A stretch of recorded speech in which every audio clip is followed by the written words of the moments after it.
Hey! Hey there! Today I'm going to show you guys my Harris build. First, let's talk about Harris. But before we start with this video, I'm going to quickly say that this is just the same as my previous video, but with some clarification and adjustments due to a lot of misleading module description. And these misleading descriptions came from the new Ultimate modules that was recently dropped. Some modules have things omitted in their formula. Some formulas are constructed very weirdly as well, and this confused a lot of people, including me. Average players wouldn't have been able to figure this out, and it's all thanks to these two people who went in and found how the description in the modules are giving misinformation. I will also be showing you guys my bossing build with Harris as an addition. This is also to answer every question about these modules in my previous video.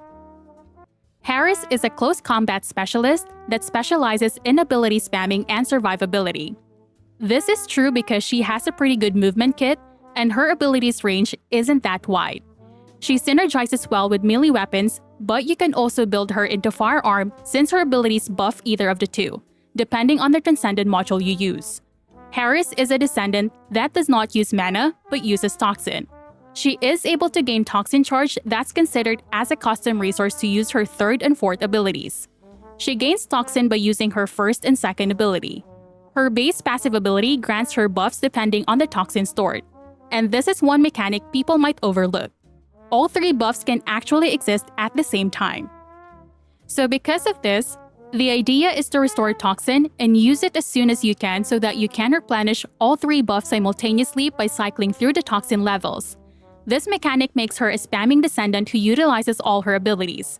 Maintaining uptime on her passive is very valuable because you get cooldown reduction, skill power increase, melee weapon attack increase, damage reduction, duration, HP and defense increase, which will be very useful later on. Her passive allows us to remove redundant modules and slot in other modules that further maximizes Harris's capabilities. Her first ability is an ability that replenishes Toxin. This ability has 6 stacks with relatively short cooldown, which is very good for spamming. Using this ability also recovers ammo, which is very useful on weapons that uses high-powered rounds. Reaching the third strike increases damage dealt as well. This ability deals bonus damage to Colossus. Her second ability is a very good mobility tech for Harris because you are able to cover such a huge distance by activating and reactivating the ability. 80% of the cooldown is reimbursed when you're not able to hit an enemy. You will also receive a massive barrier based on your max HP and enemies hit by the ability. Like the first ability, you will gain Toxin when using this ability, and you'll also deal additional skill attack against Colossus. Her third ability is an AoE ability that damages surrounding enemies at an interval. Enemies hit will also receive a DOT damage. While this ability is active, you receive 20% sprint speed. However, you consume Toxin while it is active. Her fourth ability deals massive damage while increasing your defense by a maximum of 200%. Hitting an enemy will inflict a debuff for a total of 12 stacks. Each hit from a melee weapon, a stack is consumed to deal an additional skill damage. I will explain how to utilize this later on. This ability also uses Toxin and has a stack of 2, essential in consuming Toxin to gain the level 1 and 2 buffs. Her first Transcendent module is called Focus Supervision, that essentially just buffs firearm instead of melee weapons. It changes her first ability where it now shoots lasers while reducing stacks and lowering the damage dealt. It also modifies her fourth ability which lowers the damage dealt but now inflicts a debuff that shreds Toxin resist. This is similar to Bunny's laser ability, but you're able to shoot your weapon or use your sword. You can even roll or grapple while this ability is active. The second Transcendent module is basically just a support module that provides barriers to allies. It modifies her second ability, which removes the ability reimbursement, but somehow it still reimburses the cooldown when you don't hit an enemy. So this might be bugged. Her third ability is also modified. Instead of dealing AoE damage over a duration, it now only deals 1 instance of damage that provides barrier to yourself and surrounding allies. This removes the movement speed buff but increases its damage drastically while converting the ability into tech. Now, Hypernova is actually a pretty good synergy weapon for Harris, but a lot of people might not know how to utilize it. Using Hypernova's ability doesn't let you use the sword for slashing, so people didn't really like using it. However, you can utilize Hypernova's ability and it synergizes with Harris's 4th ability bonus skill damage per stack. Yes, Hypernova's ability can consume the stacks to deal additional damage. This also allows you to use your ability simultaneously rather than using the mana sword which locks you in the animation. You can use the sword with the inversion, but using Secret Garden gives you more consistent value.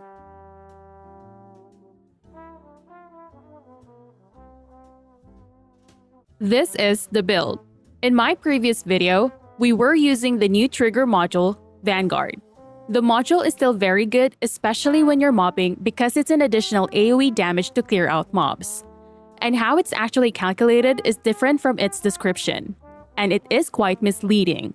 The actual formula for the module is this, and you can easily reach the 600% cap just by having 4000 HP plus shield if you have the 1.5% version, 12,000 HP plus shield if you have 0.5% version. The module description made it sound like the base damage is amplified based on our HP plus shield. The value in the description says 1.5%, whereas the actual value is 0.15% and the quote-unquote amplifier is only added to a separate base damage that comes from your skill power. The way it is communicated to us in the description is very confusing, and it confused me as well. This is why you won't see any damage difference when you have 13,000 HP or 40,000 HP. Fusion is gonna be better here because Harris's 4th ability actually deals 6 damage instances of 6,000 skill power if you cast the ability close to the enemy, plus if you utilize the bonus stack damage from Harris's 4th ability. Shield Charge is also a very good module for Harris because she has a massive defense and she can spam her clash abilities. You'll be able to hit that 30% bonus to skill power consistently quite easily because her 4th ability buff provides it for you. But again, the description here is also misleading. This was another confusing thing about the new modules. It's not 0.155%, but the value that is used to convert your defense is actually 0.0155%. So which means you will need about 190,000 defense to reach the 30% skill power boost ratio. And the skill power ratio here is not multiplicative, but additive. It falls in the same bucket as power increase. Multiplicative power ratio bonus works similar as to how Secret Garden works. The reason why we don't have any more cooldown reduction is because we are utilizing the cooldown from her passive. Your cooldown can easily go to 90% when you maintain the buff. The duration module here is a free slot. Duration gives you better quality of life in maintaining all the levels of her passive as a buff. But you're free to tinker and remove the duration module as you see fit. I do not recommend going skill cost reduction though because again, we're trying to maintain all of the buffs from our passive ability. Skill power modifier isn't as good here because Harris's abilities already has a very high skill power modifier, except if you want your 3rd ability to deal more damage. We will now also utilize the Hazmat set here because again, we no longer need too much HP, we only need either 4,000 HP or 12,000 HP depending on your Vanguard's conversion rate. We can utilize the cooldown reduction and replace cooldown from Reactor with bonus skill power ratio to Fusion and Toxic. Now the Ancestor module slot here is also a free slot which you can slot whichever that fits your playstyle. If you do an Ancestor module, as long as you have any stat that boosts your damage like Fusion skill power ratio, defense, even Toxic skill power ratio, use it. In the end, use whichever you have that you feel is good and tinker your build depending on your roles. For inversion, obviously, you have to max it out. Remove Superheated Plasma if you are not planning to use the Hypernova sword. Use Swordplay Enhancement and Blade Extension if you're using the Mana Sword. For the bossing build, we will be using Battering Ram. The reason is because this trigger module literally deletes your enemy skill resistances. And the best part is, it bypasses the 80% damage reduction cap. The reason why this is the case is that Battering Ram's formula is this. It directly deducts from the existing skill resistances your enemy has before the damage reduction shred is applied. And with the absurdly high defense Harris can get from her 4th ability, Harris using this module can literally reduce the resistances of almost all the enemy in the game to 0. That includes the Lava Citadel, and kid you not, Wall Crasher. Wall Crasher has a toxin resist of 222,000. Harris, using a battering ram with 900,000 defense, can literally delete Wall Crasher's skill resistances. When we get the resistances to 0, defense neutralization or chain catalyst mutant cells won't matter anymore for skills. This is actually quite insane if you think about it. This also makes her a very good support for other skill descendants. Because as you can see right here, every time the battering ram is up, Wall Crasher's HP melts. The resist reduction from battering ram also benefits the DPS of your allies. And even when I wasn't consistent here and made a lot of mistakes, I still dealt 1 billion damage, and that's just because we literally are reducing all of Wall Crasher's skill resist to 0. The ideal defense we need is about 900,000 defense after using her 4th ability. This allows us to cover every enemy and reduce their resistances to 0. The only exemptions are toxic bosses, which generally has 400,000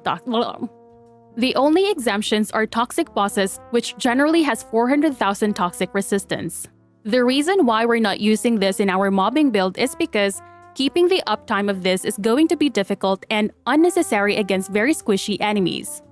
You need to cast your 4th ability before hitting the enemy with your 1st or 2nd, deal damage within that 5-second battering ram duration, cast your 4th ability again, hit with your 1st and 2nd again, repeat while maintaining your 3 passive buffs in a chaotic battle against hundreds of enemies.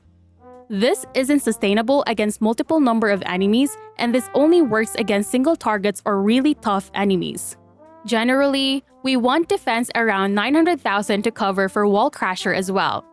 Skill power modifier like Focus on Tack isn't as good here, so it's a free slot. And I'm using duration for the buff upkeep quality of life. For arcade tuning, you don't need defense neutralization or toxic chain catalyst because you're no longer shredding any resistance.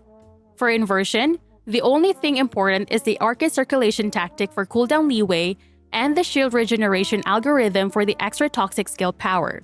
The rotation is quite complicated to get right the first time. When you spawn, you can start stacking your quantum domain buff and use your 3rd ability.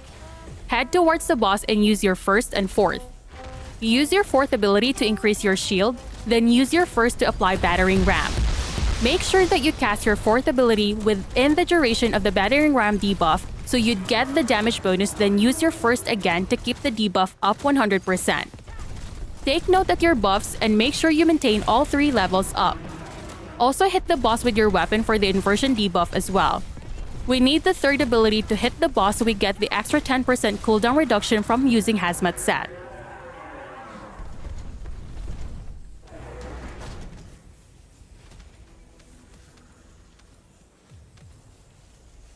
For my Hypernova build, you don't really need to build it for damage because this sword honestly is just a stat stick and we only want to utilize the ability. But here's my build for it. I will be uploading a dedicated video for Hypernova. This is for my secret garden. Again, just a stat stick. Her skill rotation is quite simple. When the battle starts, cast your 1st ability once to receive the 1st level of buff. Once you do, fill your toxin up to level 3. Cycle your abilities either to consume toxin and go back to level 1 or fill it up again to maintain all 3 buffs from her passive simultaneously.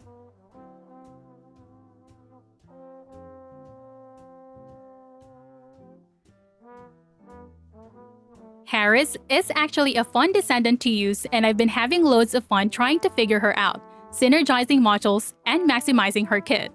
She might be complicated to some, but once you get used to her, it's worth it.